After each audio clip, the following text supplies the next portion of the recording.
तो कितना जो अत्याचार हो रहा है बेटियों, पैसा लग रहा है कि वो बेटियां देश की बेटियां नहीं है, वो कोई आतंकवादी हो। जिन बेटियों को पलकों पर बिठा के रखना चाहिए था, उन बेटियों को पैरों के तले रौंदा जा रहा है। हमारे प्रधानमंत्री जी लेट के, बैठ के, तिरछे खड़े होकर, सेंगोल लेके तरह तरह के फिल्मी शूट करा रहे थे और एक तरफ देश की बेटियों के मुंह पे जूते तक रखे जा रहे थे, कपड़े फाड़े जा रहे थे, उनके शरीर को नोचा जा रहा था। काले अंग्रेज है, गोरे अंग्रेज उसको तो पीछा छुड़ा लिया, लेकिन ये काले अंग्रेज है, इनके खिलाफ लड़ाई लंबी है जो आम जनता को लड़नी पड़ेगी। गोदी मीडिया को गोदी मीडिया इसीलिए तो कहा जाता है कि मीडिया आज एक पपेट की तरह काम कर रही है, जितना उनको बोला जाता है वो इतना ही काम करते हैं। जब कहीं जीतते हैं, कोई बड़ी जीत होती है तो मोदी जी को आगे कर देते हैं, हार जाते हैं तो नड्डा जी को आगे कर देते हैं। तो मीडिया तो पूरा बिका हुआ ही है ना, बस आप जैसे चंद लोग हैं जो यूट्यूब के माध्यम से सच्चाई को दिखाने में लगे हुए हैं, वरना गोदी मीडिया ही है। कांग्रेस की या बीजेपी की लड़ाई नहीं है, ये आपके हक की और आपके हुकूक की लड़ाई है। आज लड़ाई है किसान की, आज लड़ाई है मजदूर की, आज लड़ाई है खिलाड़ी की, हर वर्ग की लड़ाई। इसमें लोकतंत्र कहाँ बचा है? लोकतंत्र बहुत पहले ही इस देश में खत्म हो चुका है, अपनी आखिरी सांसें ले रहा है। लोकतंत्र तो वेंटिलेटर पे पड़ा हुआ है। देश का दुर्भाग्य है कि जिन बेटियों ने इस देश का मान बढ़ाया, इस देश के लिए मेडल लेके आई, पूरी दुनिया में भारत देश का नाम ऊंचा किया, आज उन बेटियों के साथ इतना अत्याचार हो रहा है। आपने देखा भी होगा कि अब से कुछ दिन पहले उनके साथ उनको किस तरह से रोड पे घसीटा गया, उनके ऊपर जूते तक का फोटो वायरल हो रहा है। आप लोगों ने देखा होगा साक्षी मलिक जी के मुंह पे, और किस तरह से उनके मतलब कपड़े भी फट गए हैं कुछ पहलवानों के। तो कितना जो अत्याचार हो रहा है बेटियों, पैसा लग रहा है कि वो बेटियां देश की बेटियां नहीं है, वो कोई आतंकवादी हो। किसी आतंकवादी के साथ भी इस तरह का सलूक नहीं होता जिस तरह का सलूक इस देश की बेटियों के साथ हो रहा है। जिन बेटियों को पलकों पर बिठा के रखना चाहिए था, उन बेटियों को पैरों के तले रौंदा जा रहा है। लेकिन ब्रजभूषण तो अपने बयान पे कायम है ना, वो तो कह रहे हैं कि भाई यदि मैं दोषी पाया जाऊंगा तो मुझे फांसी पे लटका तो कोई दिक्कत नहीं है। जिस एक्ट के तहत उनके खिलाफ का क्या नाम देश वो केस दर्ज किया गया है, जिस एक्ट के तहत, उसमें तुरंत गिरफ्तारी होती है, उसके बावजूद उन पर कोई एक्शन नहीं लिया जा रहा है। वो उसके बावजूद इतने अनाप शनाप बयान देने पर लगे हुए हैं कि मेडल वापस करने से क्या होगा, पैसे वापस करो, ये करो, वो करो। उसके बाद बावजूद 15 रुपए का मेडल बता रहे हैं, 15 रुपए का मेडल वो बता रहे हैं। अब तो कानून में संशोधन करने की बात भी हो रही है कि पोस्को एक्ट जो है इस तरीके से नहीं किसी के ऊपर भी लगाया जा सकता है। अरे भैया, जब इनके ऊपर बात आती है तो पूरे संविधान के खिलाफ ही है ये लोग, ये तो शुरू से संविधान के खिलाफ। मैडम, गिरफ्तारी तो दूर की बात है, ये नए संसद भवन के उद्घाटन में ये लोग जश्न में शरीक भी हुए हैं ब्रिजभूषण।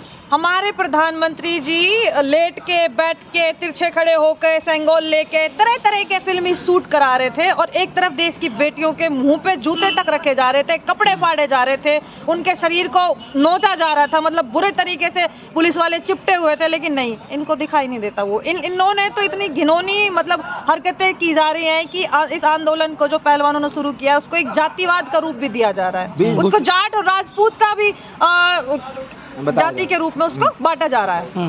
ब्रिजभूषण भी संसद भवन के उद्घाटन में देखे गए और सत्यमेव जयते के नीचे तस्वीर खिंचवा रहे हैं। हाँ, तो पाखंड तो है ही ना, पूरा बीजेपी पाखंड से भरा हुआ है। लेकिन मैम, जिस तरह से मीडिया न्यूज एंकर कह रहे हैं कि स्क्रिप्टेड है, देश के टैक्स का पैसा, इसे कैसे बहा दोगे पानी में मेडल को? हाँ, तो पूरा देश जानता है ना कि गोदी मीडिया को गोदी मीडिया किस लिए कहा जाता है।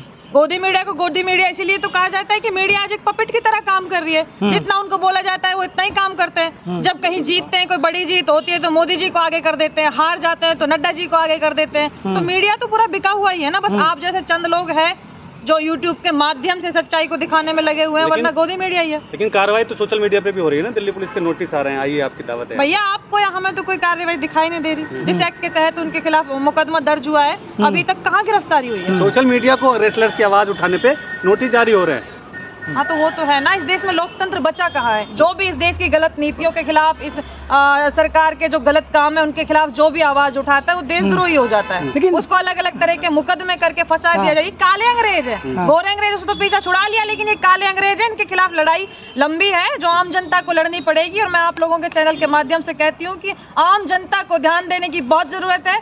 ये कोई कांग्रेस की या बीजेपी की लड़ाई नहीं है, ये आपके हक की और आपके हुकूक की लड़ाई है। आज लड़ाई है किसान की, आज लड़ाई है मजदूर की, आज लड़ाई है खिलाड़ी की, हर वर्ग की लड़ाई है। जो महंगाई हो रही है, ये कोई कांग्रेस बीजेपी नहीं है, ये आपके हक के लिए है। और आपके बच्चों की पढ़ाई का, आपके स्वास्थ्य का, आपके अपने हकों के लिए आपको लड़ना होगा, आगे आना होगा। ये शरण में छुपाए हुए हैं तो उनके तो लेकिन लड़ाई तो दूर की बात, लेकिन यहाँ पर जंतर मंतर में महिला परिवार प्रोटेस्ट कर रही थी, लेकिन वहाँ भी जगह जो है उनको खाली करवा दिया गया। अब उनके पास कोई जगह बाकी नहीं रही, क्या कहेंगे? जगह बाकी नहीं रही और उसके बाद उनके पीछे पुलिस भी लगा दी। जहाँ जहाँ तो वो जा रहे हैं निगरानी उन पर रखी। खत्म हो गया पहलवानों पर। पहलवान बेटियां हैं, मजबूत बेटियां हैं और उन बेटियों के साथ हम जैसी इस देश की और अनेक बेटियां भी उनके साथ हैं। तो इतनी जल्दी हार नहीं मानेगी, बहुत मजबूत बेटियां हैं। उन्होंने अभी कल उनका एक और वो भी ट्वीट और करके उन्होंने बोला है और मीडिया से भी साझा किया है कि अभी आगे भी उनकी लड़ाई जारी रहेगी और वो इंडिया गेट पर बैठेंगी, अभी अनशन करेंगे। लेकिन आवाज जो है पूरी दुनिया आवाज पहुंच गई, लेकिन प्रधानमंत्री के कानों तक ये आवाज नहीं पहुंची जो बेटियां लड़ाई लड़ रही हैं। प्रधानमंत्री जी को तो विदेश घूमने से फुर्सत हो तब ना, प्रधानमंत्री जी को तो फोटो शूट कराने से फुर्सत हो तब ना। लेकिन देश की बदनामी हो रही है। अंतर्राष्ट्रीय कुश्ती संघ ने 45 दिनों का टाइम दिया है भारतीय कुश्ती संघ को कि निष्पक्ष जांच करो, अन्यथा बैन कर दिया जाएगा भारतीय कुश्ती संघ को वर्ल्ड उसमें। देखते हैं इसके बाद कितना प्रधानमंत्री की जी के कानों पे जू रेंगती है और कितना सरकार इस पर संज्ञान में लेती है। अनुराग ठाकुर ने कहा है कि पहलवान को धैर्य रखना चाहिए और जो न्यायिक व्यवस्था है उसके हिसाब से काम हो रहा है। इनके ऊपर शक ना करें बल्कि विश्वास करना चाहिए। कितना धैर्य रखें, जैसे जो बेटियां देश का मान बढ़ाया, जिन बेटियों ने, जिनको पलकों पे बैठा के रखना चाहिए, वो 1 महीने तक अपने हक के लिए जंतर मंतर पे बैठी रही और कितना धैर्य रखें। जिस एक्ट के थ्रू उनकी तुरंत गिरफ्तारी होनी थी ब्रजभूषण की, उसके बावजूद भी अभी वो इधर उधर प्रोग्रामों में घूम रहे हैं, अनाप शनाप बयानबाजी करते फिर रहे हैं। उसके बावजूद उन पर नहीं लगता कि उनको देख करके कि उनकी सेहत पर कोई। लेकिन जो महिला सांसद हैं वो सवालों से भाग रही हैं। मीनाक्षी लेखी की फोटो वायरल, वीडियो वायरल देखा, भाग मिल्खा भाग की तरह लोगों ने मीम भी उनके सोशल मीडिया पे वायरल किए होते, जिस तरह भाग रही थी तो वो तो दिखाई तो महिला सांसद बोलने को तैयार नहीं है। कहाँ से बोलेंगी जब जवाबदेही अपने ऊपर हो और बोलने के लिए कुछ हो ना, तो शर्मिंदगी उठानी पड़ेगी, तो भागना तो पड़ेगा ही ना।